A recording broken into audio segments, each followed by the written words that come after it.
Investing in real estate is highly lucrative in the long term. The proof is the richest people on the planet or the largest funds owning mainly real estate. Let's not talk about 2008 when the mortgage crisis put a lot of people out of business, property prices fell by tens of percent and banks collapsed. Investing in real estate is a kind of evergreen with the certainty of a long-term appreciation of the money invested. Imagine buying a small apartment for rent in the suburbs of a big city. All you need to do is put in the initial capital and pay the rest with a bank loan. You then paint the apartment, buy new furniture and look forward to renting it out and making a few $100s a month. You put up an ad, but no one responds. It takes a week, month, two, and you are annoyed to see your money allocated in a property that is hard to rent in the area and you have trouble making the new loan payments. What to do? Welcome to the Invest with Jiří channel. In today's episode, we look at investing in property without having to fix burst light bulbs or deal with the worries around burst toilet pipes that are often unavoidable in physical property. If you are interested in investing, check out my Patreon, where you will find lots of videos and tutorials on how to get into investing.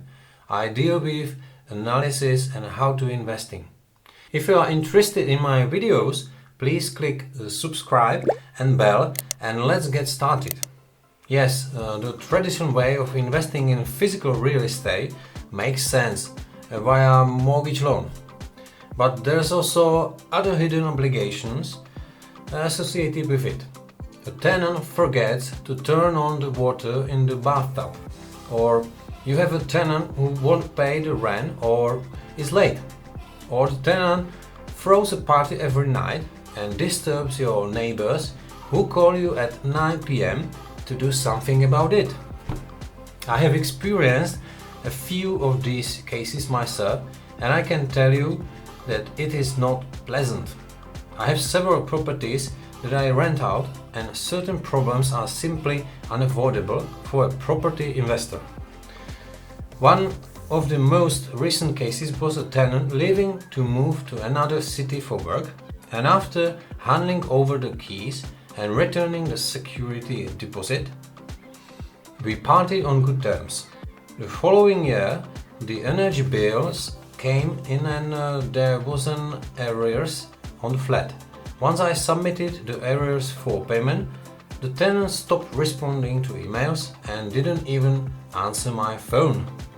This is just one case out of many and it wasn't even about a lot of money. But in principle, property management and rental is a business in the true sense. You have to manage the risks and most importantly, you are forced to deal with them. Fortunately, there are other ways to passively manage your property portfolio. These are by investing in real estate investment trust called REITs. The principle is very similar to investing in physical real estate, but the result is that the investor has a free hand and does not have to deal with the hassle of dealing with tenants. His only concern is the selection of the ETF and its regular purchase. Investing in real estate brings with it not only appreciation of the property or higher valuation of the ETF fund, but also rental income. It's similar to stocks, where you get more money when the stock price goes up, plus you get quarter dividends. ETF funds invest in apartment homes, apartment buildings, offices, warehouses, garages and so on. Some funds invest in income properties, other funds invest and buy up entire funds investing in real estate.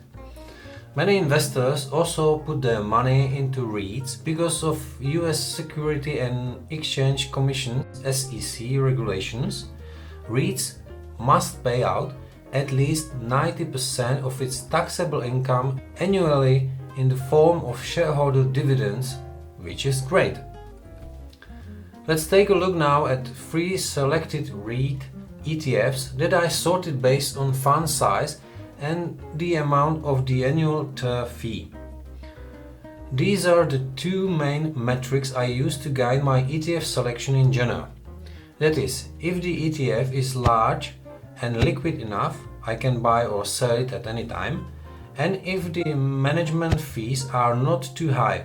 In a simple ETF screen I found, SCHH Schwab US REIT ETF issued by Charles Schwab is a passively managed fund investing in US equity REITs. It primarily owns and operates income-producing properties, i.e. rental properties that generate cash flow. I picked this REIT based on its 5.66 billion size and small annual fee of 0.07%. When you put $100,000 into this REIT, you pay a $70 annual management fee. That's a very low fee. It's a REIT with a focus on the US.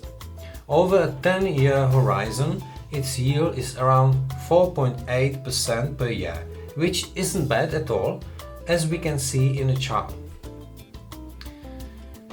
Here we see that if we put in $10,000 in 2013, we have $70,000 in 2022. And here we see the overall view of SCHH from the beginning of 2011 to 2022. Another of the selected REITs is REIT, iShares Global REIT ETF issued by BlackRock. It provides exposure to real estate securities listed on global markets. It is a global REIT which includes companies from developed and emerging markets. It operates with warehouses, offices, and apartments.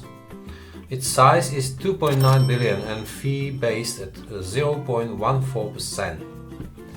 It is a global fund and its performance is greatly reduced by this, but again, it diversifies across the world.